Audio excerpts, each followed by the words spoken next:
Humanity's childhood ends one day when the planet is visited by those responsible for implementing the plans of the universal supermind. People's life seems like a fairy tale at first, with the aliens solving global problems in a short period of time. No more wars, hunger, and poverty. However, having received everything they could dream of, mankind does not even think about the price of such charity, and in the end, the payback time comes. There is one man left on Earth, Milo Roderick, who sits on a couch in the middle of a ruined city. And then there are shots of trash, smoking pipes, melting glaciers, and people dying of hunger and disease.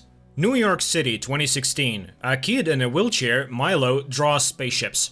At this time, a small plane flies over Ricky Stormgrant's farm before suddenly hovering in the air and slowly sinking into the corn. All the people on Earth lose communication. Right in the middle of the city, the airliner gently lowers and lands. And over the main cities of the world, a huge flying ship hovering over the people, scaring them. TV goes on, reports of all the troops of the world being put on alert, causing panic, and the media mogul Wainwright suggests a takeover of the planet. But no one tries to make contact with the humans on Earth. Suddenly, a deceased loved one appears to each person and, introducing himself by the Karelian name, announces that the purpose of his arrival is to help humanity. They have come a long way to make people forget about wars, famine, and inequality. And the process of humanity's golden age has already begun. Listening to this address, Wainwright gives the newcomers a name, Overlords. A wave of change and wars ending rolls around the world. One day, Ricky is visited by his girlfriend, Ellie. She has seen her dead father, but the man withholds that he saw his dead wife, Annabelle. There are reports going to the government to stop the wars in the Congo, Sudan, and Korea. And where the warnings are not understood, a solar eclipse occurs, after which the inhabitants all join together in round, dancing and singing hymns. Looking at this, Wainwright remembers his father, who was very concerned about the peace of his pigs, so they went to the slaughterhouse happy. Meanwhile, Ricky comes to a community meeting and reassures the public, if this is an invasion, it's going well for the people of the Earth. In the evening, all the electrical appliances in their house suddenly turn on. The house begins to shake, and then it literally goes to pieces, with bright lights blaring in the yard. Ricky goes out into the yard, sees the flying module, and asks that his house be left alone. The structure immediately comes together, and the door opens in the module, inviting the man in. At this time, the military cordons off the area over which the spaceship is hovering, but many sick and crippled people try to make their way to it. Ricky finds himself in the honeymoon suite of the Four Seasons Hotel, where he and Annabelle spend their first days after the wedding. Carol Ann Voice explains, people were on the threshold of discovering interstellar travel, but the stars aren't for humans. The aliens need a liaison between overlords and the Earth, and Ricky is the best match. Carol Ann can't show his face yet, because humans aren't ready for it, and then he gives Ricky a gift. Intelligence officer Paul Danlow learns of Ricky's kidnapping and goes to his farm, where journalists arrive. Ellie recounts what happened when the capsule lands in the yard and everyone sees Ricky alive. People underneath the ship try to break through the military formation. One woman silently holds out a crying baby to the sky. Danlow asks Ricky to give back the object he received from the alien, but in Paul's hands it goes off. The baby in the woman's arms stops crying, and terrible red spots come off his face. Sick people everywhere are recovered, and the first happened when the bottle was opened. Ricky gives a press conference where he relays Carol Ann words that the environment and social policy will be changed. Answering a question, what does the alien ship look like from the inside, Ricky makes a joke, like a Four Seasons hotel room. Ellie hears this, and when the man comes home, she says she understands. Annabelle came to see him, but she's always there for him. Meanwhile, Wainwright concludes that this is an invasion. The alien again refuses to show himself. The people will not accept him, although they have already begun to feel each other's pain. And to make it reach faster, the overlords have sealed off oil wells in Saudi Arabia. Nevertheless, Wainwright is preparing a Freedom League petition calling for the expulsion of the aliens. Ricky reminds us of the world's peace that has come to Earth. Thousands of warships have been freed that can be loaded with food and sent to those in need.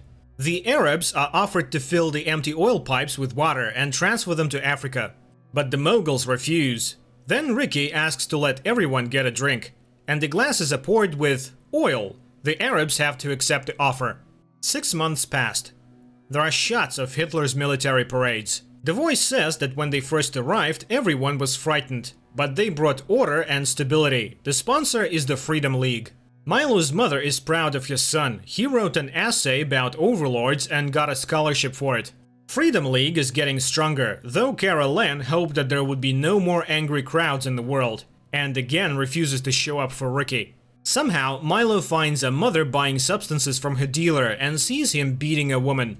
Milo steps in and the man shoots him. The woman screams and hugs her son's body. Suddenly, a beam of light falls from the sky and the criminal falls. The light shifts to Milo and the boy comes back to life and gets back on his feet. Wainwright talks about it on TV. The dealer, of course, is a scoundrel, but he was destroyed without a trial. The girl Greta, whose believing mother committed suicide because the concept of God is destroyed, joins the conversation. Freedom League fighters capture Ricky, and Ellie turns to heaven for help. The man is brought to Wainwright, who offers to join him in the struggle. This whole conversation is broadcast all over the world, unbeknownst to the tycoon. And he says, "Let the world be destroyed by man, then thrive under the alien domination." Ricky refuses, and Wainwright orders the shooting. Suddenly, time stands still. A door opens before Ricky, behind which Annabelle awaits him. The man leaves and finds himself not far from his home. In the morning, Ellie puts a camera in Ricky's pocket. He must see the real Carol Ann. And he confesses that he wanted the world to see the real face of the League, which is ready even to kill for the sake of profit. Now the resistance has been dissolved and a worldwide confederation has been created, uniting the states. The alien refuses to show his face again, because he has seen people's reactions to their appearance. So Ricky brings his camera up to the glass and takes a picture. At home he shows it to Ellie. Carol Ann was right, you shouldn't show this to people. And he proposes to the woman. Greta urges the churchgoers not to give up and have faith. The news says that Wainwright hanged himself in his office. Somehow Milo visits his elderly friend, Kenny. The boy is upset, science is dying, and he does not want that because he intends to fly to an alien planet. 15 years have passed. Milo got his degree and got a job as an astrophysicist. Mom stopped drinking and got younger. It happened to everyone though. Earth was reborn and is now waiting to meet her guardian angels. Kenny, instead of the old car, moved into a roadhouse. However, he can live anywhere. People, realizing they no longer had to earn money, settled wherever they wanted, leaving their apartments with the doors open. The aliens succeeded in creating a paradise on Earth. One day, Jake Gregson is greeted at home by his son and rushes in. It's on. The family sits down in front of the television. The big day has arrived. Today, Carol Ann will show himself. 200,000 spectators wait in front of the pillar on which the spaceship will descend. Greta is also watching TV. The ship goes down. It is greeted by children by the request of Carol Ann. Under the amazed cries of the Earthlings, the devil comes out of it. 2035 years had come, and the Golden Age had really arrived for mankind. Inequality, crime, and war are gone. People have renewable, environmentally friendly energy and enough food for the entire planet. People are aging slower, and there's almost no sickness. The birth rate is rising. For those who still want to hold on to the old, there is New Athens, where overlords have allowed things to be left as they were. Milo works at the Rupert Boyce Institute in South Africa, but even there, scientific research is going nowhere. So Milo's program is being shut down. His co-worker Rachel regrets it. He has spent his life studying the overlords, where they came from, what their language is, but people never learned anything. Greta, who has grown up, also thinks about the devil all the time. One day, Carol Ann comes to Ricky, and he complains about how he feels. He has begun to get tired and they can't make a baby. But the alien has come to announce Earth's new destiny. Meanwhile, a new room with a spirit board has inexplicably appeared in the boys' center. It is a communication device, but with whom? Jake takes his son to see a psychologist, Greta Jones. The boy doesn't sleep well, and his wife talks in her sleep about saving the children. Somehow, Boyce shows Milo a room full of animal figures, which he captures and sends to the planet overlords, and confesses that he intends to persuade the aliens to take him with him. Tommy admits to Greta that he travels at night to a dark and hot place where there is fire and smoke everywhere, and a huge eye reigns over everything. Suddenly, Tom grabs his head and starts screaming, and Greta feels a gasp. Her cross changes shape and comes off her neck. There is silence, and Tom tells his mother that everything is alright, the baby is no longer crying. The woman is stunned, but she's not pregnant. Meanwhile, Ricky is given a terrible diagnosis. This is what Carol Ann was talking about. He has been poisoned by some substance present in the shell of the ship. Greta goes to the pastor, tells him about Tom and shows him her cross.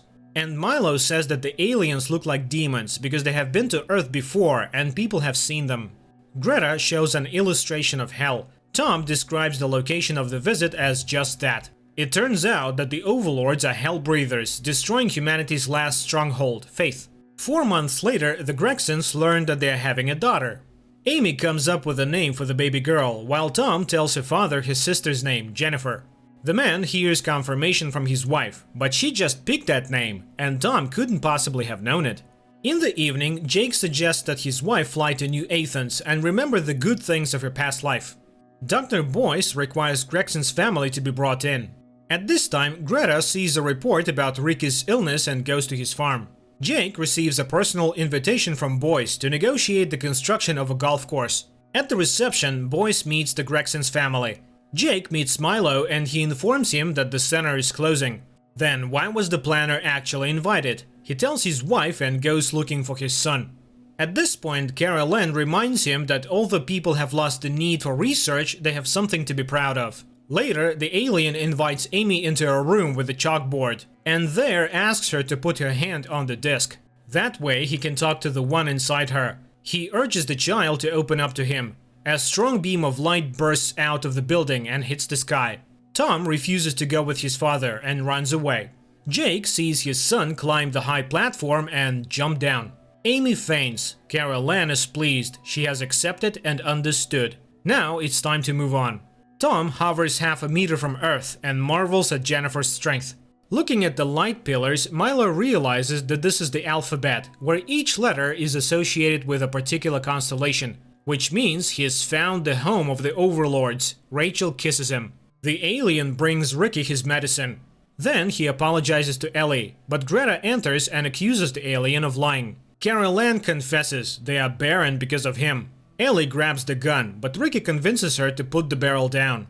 The Guardian says that the day is coming when those who have children will be very badly off. Greta shoots the alien. He falls, and Ricky injects him with a drug obtained for himself. Carol Ann regains consciousness. Returning home, Greta looks at a photograph of her mother and suddenly hears her voice. Turning around, she sees a woman and goes out the window. Amy gives birth to a baby girl. 4 years have passed. Jennifer is playing in her room. Milo reflects on the new age children who eat healthy foods and are stress-free. People are evolving, but into what? One day, a boy who moves objects easily is brought to him for an appointment. Ricky is getting worse, even the alien drugs don't help. Carol Ann informs him that the last stage has begun. He's the father of 24 children, so he understands the horror waiting for people. One day, Rachel sees a girl with her arm outstretched upward and calling out for Jennifer. And this is happening all over the world. And Jason notices children standing outside his house. Milo shares with Rachel the discovery that all the children are connected to Jennifer. Tom reveals that his little sister takes him to different worlds, even to places the overlords have never been to.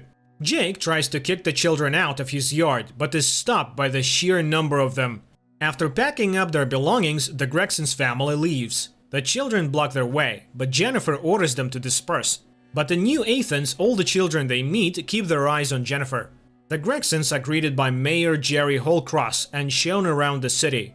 There is culture here, they even make movies. Jennifer suddenly says a cryptic phrase about red numbers that will end everything. Jerry brings a family to his workshop. He had been a painter before he came. And he talks about his dead daughter, who has been treated with earthly medicines. Meanwhile, Ellie makes a collage of photos from before the Advent. She and Ricky had a pretty good life. Amy lets Milo talk to Jennifer. He is convinced the girl is the conduit of power to which everything in the world is drawn, and asks to look in the mirror. She shows him a picture of a fiery mountain, and the mirror shatters. Milo is convinced he needs to go to the Overlord's planet to prevent Earth's destruction, and asks Rachel to send him along with the animals. She asks Milo not to leave, but he has calculated everything. It will take only 100 days to do everything. The girl recalculates. At space speed, that's 80 years. Ricky is getting worse. He's in pain and calls for Annabelle. Ellie responds to her name. Rachel and Milo are testing animal carrier bags. The man shows the drugs he takes with him: adrenaline, steroids, and vitamins. She then packs Milo in a squid bag. He asks her, if he does not return, to go to the orbital station and lie in anabiosis. The ship takes off. That night, Ricky goes out into the yard and falls on the grass. He confesses his love to Ellie, and she lies down next to him. They look at the constellations. Then Ricky dies. The Gregson's family is watching an old movie, but suddenly Carol Ann appears on the screen and proclaims that a great mind has told them to watch over humanity's transition to a higher level of consciousness. No more children will be born on Earth. The adults are left to live out their lives in peace, paving the way for a new species.